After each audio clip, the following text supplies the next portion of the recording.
Let's get into it. Sold Not For Sale podcast. Coach Colin here. We got a whole bunch going on in this video. So we're going to have Joe Rogan. He's talking about illegal immigration. He brings up something that I was unaware of, which is that a Venezuelan gang took over an apartment complex on U.S. soil. Now, I've heard of this gang. They're called TDA, and I've covered them before, and I'm going to show you some of that. But they are in Denver. They are in New York. They are in California as well.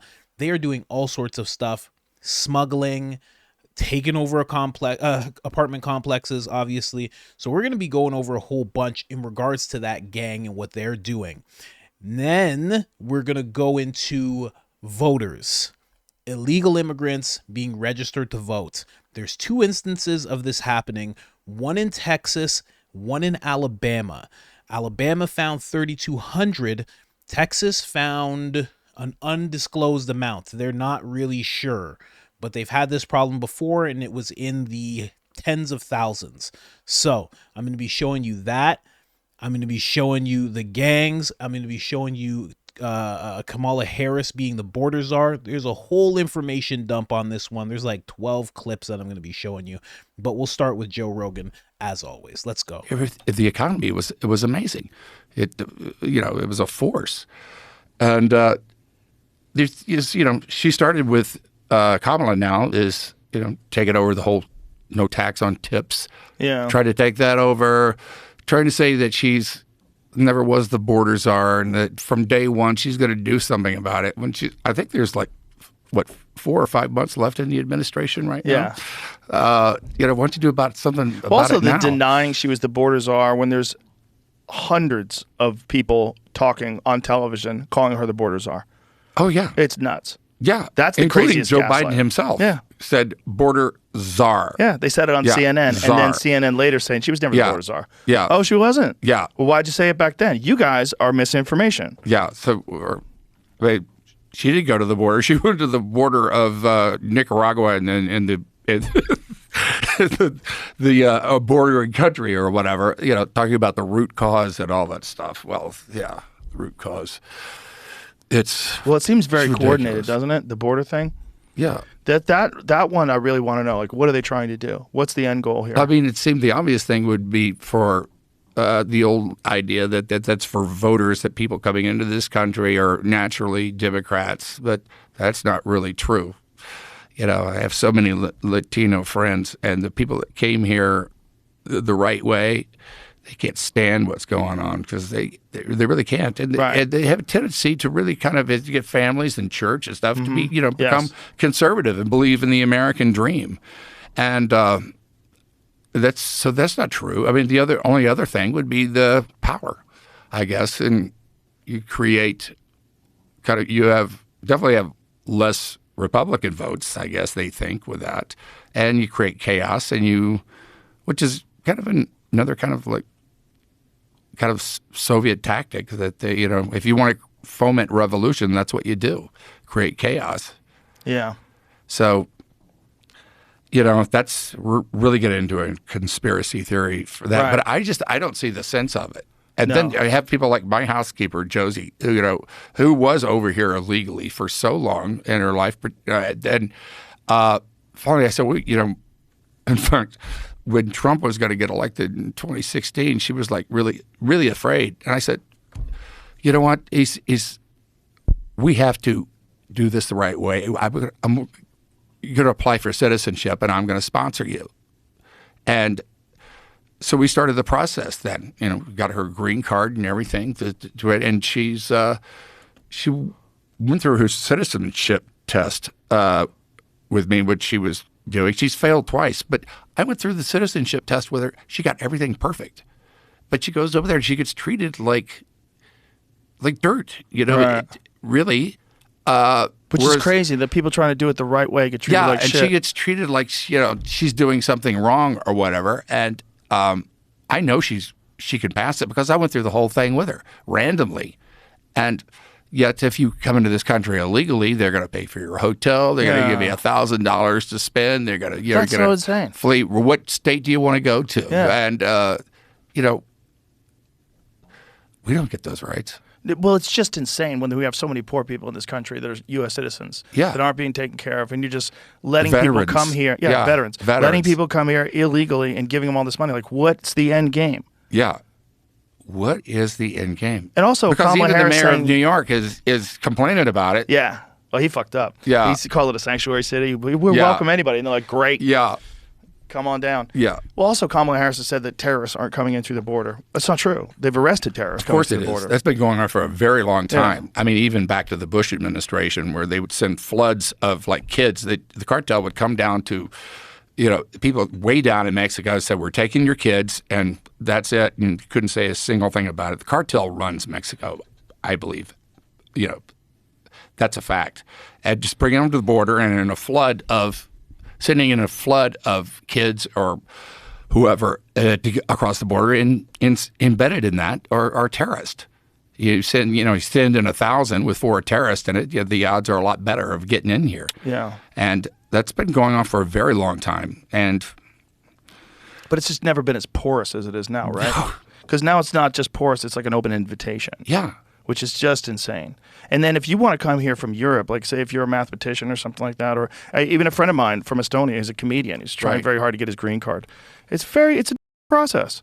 But if you want to come here illegally, all you have to do is walk.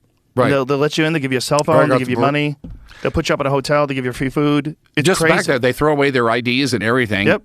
Before they come across the border, you can say you're anybody. Yeah. From any country. Yeah. No genetics testing. No questions asked. Just, hey, nothing. come to a future court date, maybe. Yeah, it's 7 years. What state would you like to go to? Right. And then the court dates are years ahead. So you get to live in this country illegally subsidized for years. Mm-hmm. And you would assume that those people are going to vote for the people that did that for them. And I think that's part of the issue. And, a lot of there's deals made with the cartel and all this stuff. The cartel is charging them, what is it, $5,000 a head? $5,000 a head times 15 million. What does that come to? That's a lot of money. Jesus Christ. That I think basically our government has been paying for a lot. Subsidizing them over there and dealing with the cartel. And the world has turned upside down. It really is, at least from the world I went to. But I'm old, so maybe not so relevant, but not true. I don't think that common sense. I think it's always relevant, if you ask me. It's relevant. Yeah. It's very relevant. Everything's relevant. It's also like everybody recognizes that this is not the best course for everybody, for the whole country. Regardless of if you're a left-wing person, you do not want terrorists sneaking into this country and blowing up cities. You don't. Of course you don't. No. So if there's an option where they can get here easily and quickly, you would want to seal that up. For everybody. Yeah. Even if you're a kind person that thinks we should make some sort of a path to citizenship, which I agree. Like your housekeeper, I agree. Yeah, absolutely. There should be some sort of a path where people who are here. Look, I'm the grandchild of immigrants. People came across because they wanted a better life, but it was easier to do back then, the 20s. Yeah. Not hard. Get over here. True. Once you're here, you can settle down. Yeah. I mean, there should be a path, and that's one of the things that made America so interesting, because it's a melting pot of all these ambitious people that came here from a place that sucked, and they carved out a life. Yeah. Yeah, there should be a path. I'm all for immigrants. It should be a legal path. From everywhere. Just to do it the right way. Right. It's better for everybody. Yes, better for everybody. That's just the way it is. I mean, as it is now, it's just that Venezuelan gangs are. Yep. Are all moving into the same neighborhood. It's very much What do you like see the that thing in Five Aurora, Points, Colorado? back in the New York days. What? The Aurora, Colorado apartment building? Do you know that issue? No. Okay. There's an apartment building in Aurora, Colorado that has been taken over by Venezuelan gangs. Yeah. And so they essentially, no one can collect rent anymore. The gang's collecting rent. They're evicting everyone out of the building, and they're controlling this building. And everyone's aware of it. Yeah, and it's basically squatting the laws, using the laws of the United States. Exactly, because Colorado's incredibly liberal, right? And that area is incredibly liberal. And so, see if you can find that story on the Venezuelan gangs taking over the apartment building in Colorado. I was watching a news piece on it today, where they were expressing this real confusion and frustration that there was nothing that they could be doing about this, and that They have different doors have X's on them. The red X's are when people have been evacuated from the apartment. So did they shut it down? They shut down slumlord apartment. Wait a minute. Slumlord. Are they saying anything about the gangs? That's what I googled, and it says they. Oh, they're calling them slumlords now? Aurora evictions draw attention to owners' neglect at other apartments. Yeah, maybe that's true. But what about the gangs? That's what I googled, and this is what pops up. Yeah, see, that's the problem with Google. There's some stories. Okay, Special Task Force, check that out. Okay, here we go. Yeah. Special Task Force investigating Venezuelan gangs' alleged ties to Aurora. Aurora City Council officials say that apartment complex on Nome Street is closing due to code violations, but some council members allege there's more to the story. So this is what I've been reading.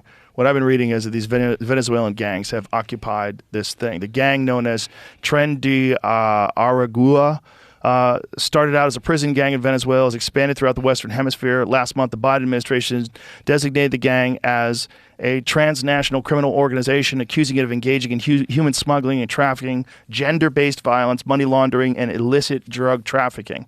Aurora Police Department, in partnership with the Raven Task Force, has assigned 4 detectives to a special task force that includes additional local, state, and federal partners to investigate the violent crime impacting our migrant community, said Aurora PD spokesperson late Thursday. Yeah. Well, they had taken over an apartment complex. Yeah. The city is closing near Colfax and Peoria. Interesting. So they just basically take over an apartment complex, and there's ain't nothing you can do about it. Yeah. Type of situation. Yeah. You can go through the courts all you want. Well, especially if our laws are so lax. Yeah. Yeah.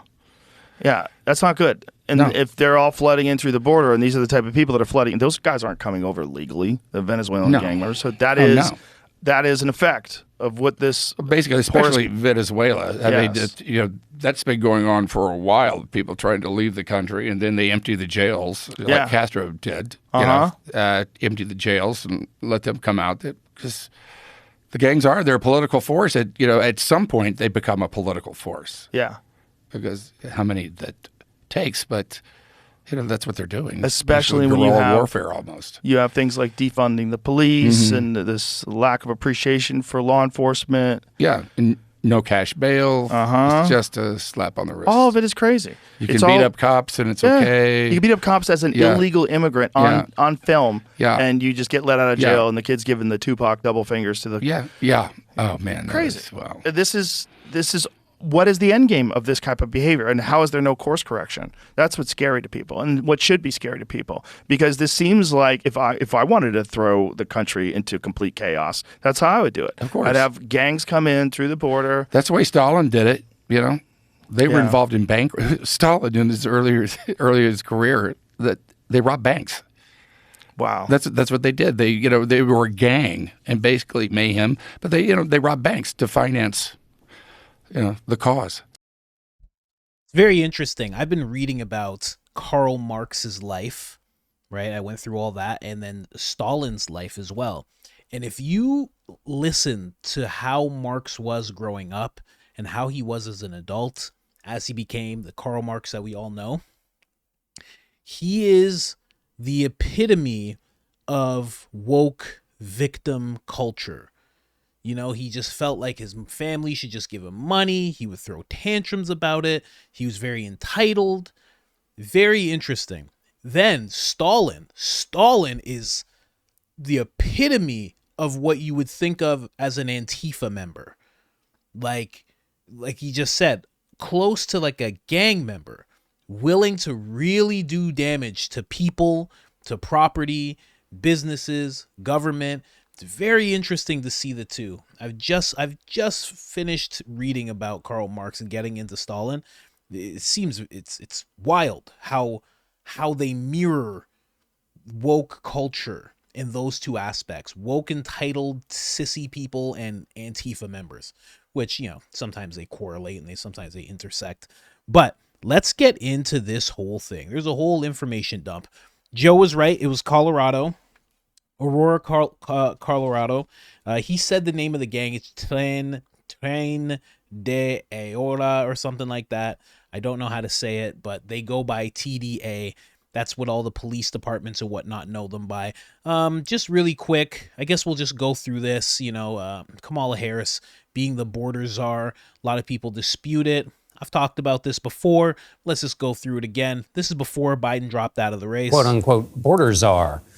Vice President Harris was not a border czar. Meantime, Vice President and border czar Kamala Harris facing some backlash. What he said about Harris and immigration was not true. She was never appointed border czar. And this will be her first visit to the U.S.-Mexico border region since she was appointed as the border czar by President Biden. People are going to have to counter the misinformation. You already hear folks talking about the border czar. She wasn't the border czar. President Biden tapped Kamala Harris, Vice President Kamala Harris, to be the border czar. Now, she wasn't the border czar. That's what Republicans labeled her. They were very critical of Kamala Harris, especially in her role as border czar. Now what she's up against is folks lying about her border record, calling her a border czar. Kamala Harris, who was appointed as the border czar. The Biden team didn't declare her the border czar. They wanted her to work on kind of the root causes of immigration. There has been so much criticism against Kamala Harris. You know, she was the border czar. Calling her sort of the border czar, which wasn't necessarily the case. So the border, if they weren't planning to address it in a major way, do not make her your border czar. She met with some of the Northern Triangle countries, but nothing has effectively changed. Well, that's how that goes, right, folks? I mean, it's one thing before Biden drops out. Because the thing is, as soon as Kamala Harris started running, I don't know if you guys realize, she became Black Jesus. There's no more dispute about what Jesus looked like. Look to Kamala Harris. It's Black Jesus. She walks on collard greens, okay? She makes miracles happen. No more walking on water. She walks on bathtubs filled with collard greens. She does. Okay? She lied for our sins. You have to... She lied for our sins, ladies and gentlemen.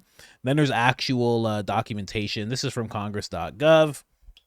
A lot of people show here. It is March 24th, 2023. Resolution. Whereas March 2021, Vice President Kamala Harris was named border czar in charge of leading the efforts to stem migration across the United States-Mexico border. Whereas Vice President Kamala Harris has visited the southern border, blah, blah, blah. There you go. So she was the border czar. But that is something that we all knew, right? That's not something that we have to guess about anymore. Now, let's get into this gang. This was the first piece that I found, kind of towards what Jamie found, but a little more on the writing side. And then I have some video as well. But the city had to close down the complex. Now, this wasn't because of slumlords. The manager actually quit. We'll get into more of that in a second with the video. But the owner of the apartment complex in Aurora, Colorado, is blaming the local police department for the city's recent shutdown of the location, claiming that law enforcement officials allowed, and there's that name again, Trende Arioga, I don't know, TDA, a violent Venezuelan gang, to take over the area, reports say. There you go. All tenants at the Aspen Grove apartments will be forced to vacate the property Tuesday after the city declared it inhabitable. It's very, very crazy. Crazy that this is happening. Here's a little bit more on this. We're going to start with the random guy in a car talking about it, and then we'll move on to the actual news. Because nowadays, the random guy in a car, he's just as reliable, if not more, than the news. Let's get into it. He's actually from here. Believe me. Let me tell you how crazy this is. In Aurora, Colorado, there's a Venezuelan gang that has taken over 2 apartment buildings. I kid you not. The landowner has contacted the local authorities. They said there's nothing they can do about it. That's squatter laws, bro. I kid you not. Look this up. Number 2, he went to the FBI. They said there's nothing they can do. And he even went to the marshals, y'all. And this Venezuelan gang has taken over the apartment building. They're charging the tenants inside rent money like they're the landlords. Meanwhile, the real landlord can't get these people evicted. All the people that's leaving the apartment buildings, as soon as they leave, these Venezuelan gang members are just moving in more gang members to a point where they are taking over the building with guns. It's no more security there. Like, look this up right now. I'm telling you, man, why don't news stations just have a guy like this be the anchor? You know, like it's a guy like this and he goes, okay, we're going to throw it over to Deshaun. Deshaun, can you give us a little bit about what's going on? They throw it to Deshaun, right? And he just gives you his take. He's in his car, he's boots on the ground. I think that would be great. Anyway, let's get into a little more about this gang. Here you go. There's plans to close an apartment complex that houses a large population of new immigrants. And they're closing it because of code violations. Some believe, though, there's more to the story. And they say it involves a South American gang. Denver 7's Brandon Richards shows us how city officials are responding to those accusations. Well, if you've been on social media here in the last couple of weeks, you may have seen a lot of information being shared about a Venezuelan gang that people say is causing all kinds of problems in Aurora. Well, this morning we learned APD has set up a task force to look into those allegations. The city of Aurora says it's closing this apartment complex near Colfax and Peoria due to a long list of code violations going back years. We are not buying this. Aurora City Councilwoman Danielle Jurinsky and some of her colleagues believe there's more to the story. We believe that, yes, there are code violations, but this started because of a gang takeover. That's what we believe. The company that manages the site says the same thing, that a gang from Venezuela had taken over the property, making it too dangerous for their staff to be there. Aurora police have not said whether those claims are true, but say they are investigating. I know it's been shootings here, but it's not because of people from here. It's people from other places that comes here looking for problems. Residents at the complex told us no manager has been on site for a while. We've been trying to get in touch with the manager. He quit. And we have no manager. At a public safety meeting Thursday, Aurora Mayor Mike Kaufman once again pointed to code violations as the reason the city was closing the complex. I know that the owners are, it's really, the problems there go way back. On top. Very interesting stuff. Now, of course, these cities are not going to just be like, oh, it's the gangs and that's it. We're overrun with gangs. That's not a good look for them. And yeah, so they're going to blame it on things like code violations and whatnot. We have a little more on this whole thing right here. This is actually one of the gang members to that gang. He was initiated into the gang very young, and he flipped on them already. He's let authorities know about a whole bunch of stuff. Let's get into it. According to audio recordings read by prosecutors, Mata claims he was recruited to join the gang to commit robberies. But the most shocking claim, the gang has been smuggling guns into city-run shelters. Trendy Aragua members were smuggling firearms into city shelters inside food delivery packages. That way they don't have to go through the metal detector. The NYPD is on to this gang. We've never seen anything really like it. They're so dangerous. Police say within the past year, there's been an increase of over 300% in robberies and grand larcenies. NYPD Chief of Detectives Joseph Kenny, who was on the 6 o'clock news earlier this week, says it started back in 2022, 2023, when the influx of migrants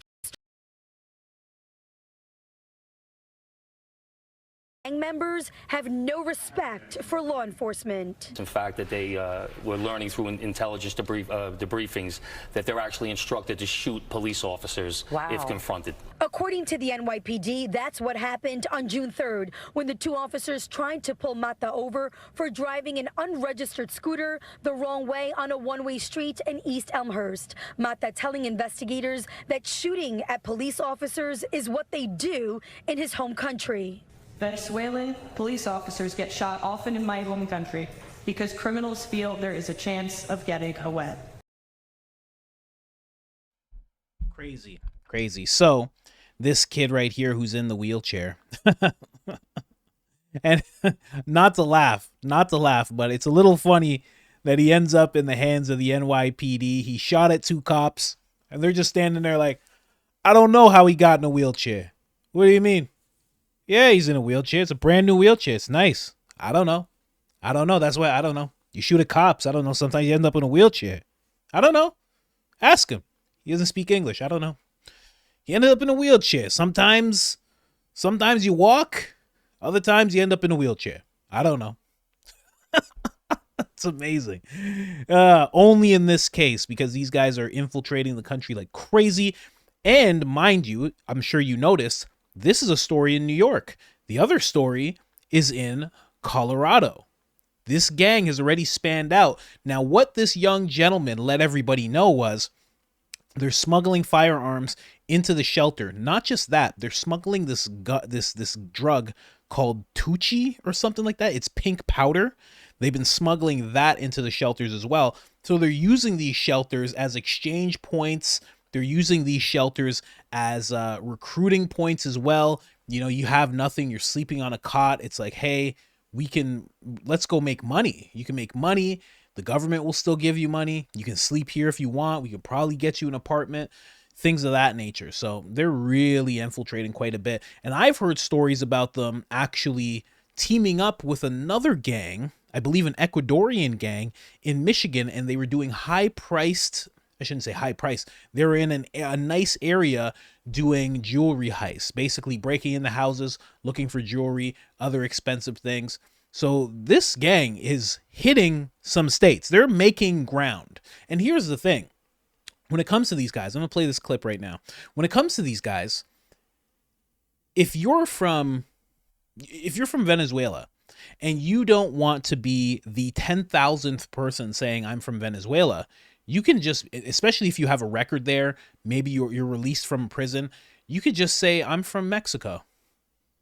These guys aren't going to really know the difference. You get, like Dennis Quaid said, and he was factual on this, he's completely right. They throw away their IDs. They throw away all their currency. There's no remnants of where they could be from. And the people who are accepting them into the country just have to take them at their word. Here, let's get into this clip. The Assistant Chief of Detectives, Jason Savino, telling me it is believed this video was made while the gang members were in Ecuador, and its purpose is to recruit new members. Then, when you fast forward, you see the same individuals where? In Times Square. So that's our concern. The NYPD says Tren de Aragua has been making it over the border with the migrant influx and is getting established in New York. What we do see is they are trying to grow. The gang has gone from petty crimes like shoplifting and stealing cell phones and jewelry to all-out shootouts in the streets. Recently confessing to police that gang members are being instructed to shoot police officers. Mata is charged with shooting two officers after they stopped him for riding a moped the wrong way on a one-way street. So this is just a little bit of repeated story just about what's going on over there. It's absolutely wild stuff, man. And these two guys also part of the same gang. And guess what they did? Maybe you remember this story. There were people who were assaulting a police officer. Same gang. This gang is very big. Wilson Juarez and Kelvin Servita Arocha in court today in Lower Manhattan are members of the Venezuelan gang Tren de Aragua, according to ICE. The two officers in the U.S. A judge in El Paso, Texas, ordered him deported a year ago. Now they, along with 5 others in this case, are behind bars at Rikers. Manhattan District Attorney Alvin Bragg asking the judge for bail since the suspects have been indicted. Our criminal justice system did its job. These individuals are all behind bars where they belong. After their initial arrest, Juarez and Arocha were released without bail by D.A. Bragg, along with Yorman Reveron and Darwin Gomez Isquiel. Isquiel was arrested again this week and charged with shoplifting at a Macy's in Queens. They should have never been released. The DA in the case should have requested bail. The judge should have kept them behind bars. Yohenry Brito was the only suspect who was sent to Rikers on $15,000 bail after the beating in January. A source telling me that he was released this week after an activist pastor from a Brooklyn church posted his bail. However, he is now back in Rikers while authorities investigate the source of that money. Wilson. Wow, man. Wow. Wow. And were you listening close? Who got them into that situation where they could be released? Alvin Bragg. How about that? So if you write something, if you're Donald Trump and you write a little thing where you're not supposed to, and all of a sudden someone's like, he did it 34 times, that's 34 felonies that you're charged with. If you beat up a police officer, hey man, let him out. Come on. They shouldn't need bail. This is crazy. All he did was beat up a police officer. It was just 5 of them beating up one police officer. He should be able to take it. Absolutely ridiculous. What do we have here? More reports of gangs. FBI agents. Actually, let's go over this little bit here. More on these gangs. Give me the video. Let's go. Advantage of people from within their own community. Tren de Aragua is taking advantage of the mass Venezuelan exodus to make their way into the country, and now they are ramping up crime in U.S. cities like Miami and Chicago. They typically operate mostly on migrant smuggling and human trafficking. Those are their two big criminal enterprises. But why exactly are they a threat to the borderland? They also use forms of extortion by going to local businesses that are owned by these migrant communities. And if they don't pay a tax, they extort that money from them. This can bring an increase in crime into our community, including human smuggling and sex trafficking.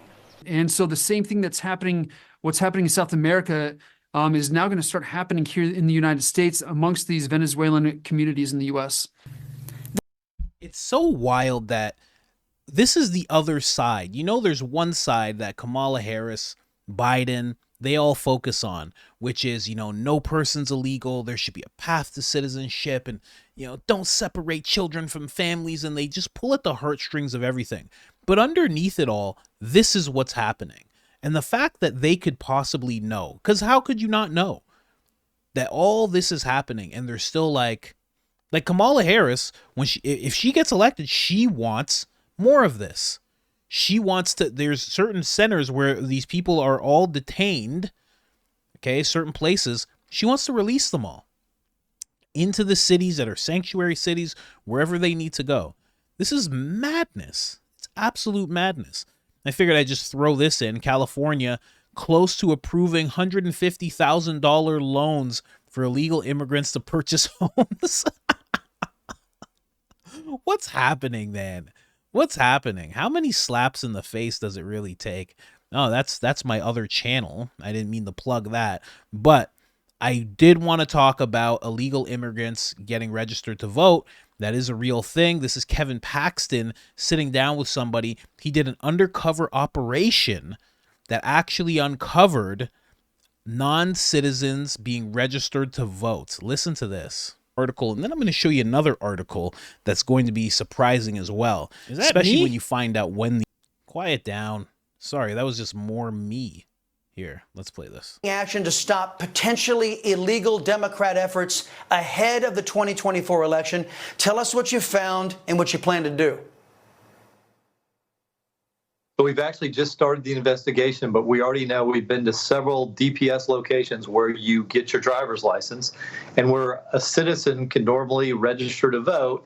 We've noticed that there are nonprofits that are setting up on DPS property, registering people coming out of DPS locations. So what's unusual about that? Well, if you're a citizen of the United States, you don't need a secondary place to go register on DPS property with a nonprofit. You would register inside of the DPS office. That's the normal process. If you're not a citizen and you can't get registered there, then that's the only reason there'd be a secondary location with a nonprofit. So we're in the middle of that investigation right now, trying to figure out how many of these locations that's occurring and how this is all going on. So if I'm reading you correctly, if you're an illegal alien, you can't go into DPS to register to vote. That's not what's something you can do. That's not legal. So you're speculating that on the outside there are these third-party organizations that are trying to catch those people who are illegal aliens to register them to vote in the state of Texas. Is that what you're investigating? Yeah, now you can go into a DPS office and lie about it, but there are some verification things that they do to check whether you are a citizen. But if you don't have the ability to register inside of a DPS office, I mean, it's because you're not supposed to register to vote because you're not legal. So why would these organizations be on DPS property registering people to vote unless they're registering people that are here illegally? It doesn't make sense. Yes, yes, and there are plenty of stories out there, Mr. Attorney General, of left-wing bastions trying to make sure that these illegal aliens who have been allowed to break into our country do have the necessary materials to register to vote. So it's keep us posted on your investigation. Some very interesting. That's me again.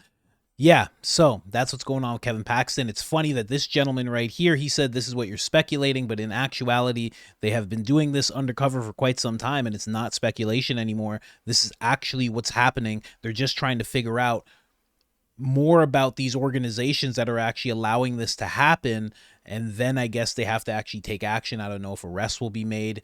They actually have to round up all the people, not actually literally, but they do have to round up all the names, and they have to take those people off the registry, and that is not a slow process.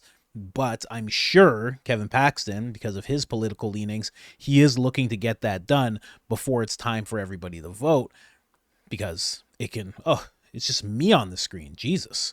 The reason that I'm on the screen is because there's another video I did on my other channel. This gentleman actually has a hidden camera, and he is going around asking illegal aliens if they have voted. Check this out. Okay, this footage was found by Real Muckhacker, and it's showing numerous people who are not citizens, but they are registered to vote. Let's get into it. We come from a company that is dedicated to registering Hispanic people so they can vote in upcoming elections. Are you already registered? We already voted. You already voted? Yes. Are you a citizen or? No. Have you already been registered or? Yeah. Are you a citizen or? No. Have you already been registered at work? Yes, we have. You've already been registered? Are you a citizen or not a citizen? No es. The apartment complex Elliott Norcross in Norcross, Georgia, is occupied primarily by non-citizens. We visited the complex to ask residents 2 questions. Are you a citizen, and are you registered to vote? Shockingly, 14% of respondents admitted to being non-citizens registered to vote. Buenas, disculpe por molestar. Venimos con una organización que se dedica a registrar a la gente hispana para poder votar en las elecciones. ¿Ya la registraron a usted o? Ya. ¿Ya? ¿Y fue en el trabajo o vinieron? ¿Vino alguien a tocar? Ok, muchas gracias. Y oiga, ¿y usted es ciudadana o? No. ¿Ya la registraron en el trabajo o en un lado? Bueno, sí, nos dijeron, pero... ¿Ya se registró? Pues yo creo que sí. ¿En el trabajo? Ajá, sí. Ok. ¿Usted es ciudadana o no es ciudadana? No es. ¿Ya los han registrado en el trabajo ustedes? Sí, ya. ¿Ya los registraron? Disculpe, es que no la oigo muy bien por el aire. According to Migration Policy Institute, approximately 339,000 non-citizens live in Georgia. If the 14% statistic holds true statewide, over 47,000 non-citizens would be registered to vote. For context, Joe Biden won the state of Georgia by just under 12,000 votes in the 2020 election. Based on our findings, the integrity of the 2024 election is in great jeopardy. And that's by the Oversight Project. Again, secret hidden cameras, things like that. They're just trying to figure this whole thing out. Now, again, Texas did have this problem at one point, and it was to the tune of, I believe, 98,000 people. And it was around 98,000 people. Now, when did this happen in Texas? Well, it happened in 2019, early 2019. Not drawing any conclusions, but Joe and Dennis are asking, what is the end goal? What is the end goal with all this? As far as I can see, it's voters, it's chaos, and the one thing that nobody talks about, it is forcing Trump to look like a terrible person. Because if he actually executes properly, even if he does this in the best possible way, the mass deportation, it is going to look crazy. Everyone has camera phones. Some people who will even be rounded up will have camera phones, and everybody will be able to point and say, look, dictator. We told you, dictator. Look what he's doing. And that is a tactic that is used in Rules for Radicals, Saul Alinsky, the socialist, communist type, the community organizers of the world. That is a tactic that they use. They put you in a situation where you have no choice, where their opposition has no choice but to look terrible. BLM riots were the same thing. When everybody was out in the streets, wilding out, going crazy, if police came and said, we're going to straighten this out, or had to do anything, they looked terrible. Kyle Rittenhouse was one of those people. He looked absolutely terrible. People were brainwashed into thinking that he took the life of black people. He didn't. They were white people that he shot. It was all a mess. It was all a mess. And that's what's going to happen to Trump when he actually executes on the mass migration. Now, other than that, I guess the last thing I would really bring up is they brought up veterans. And I would just say, if you didn't know the numbers, $3 billion has been spent on veterans. $62 billion has been spent on illegal immigrants. That is factual. That is from Nancy Mace when she was in a Congress hearing, and when she was trying to get more money spent on veterans than illegal aliens. So that is what we are looking at right now, folks. Huge gangs sweeping the nation.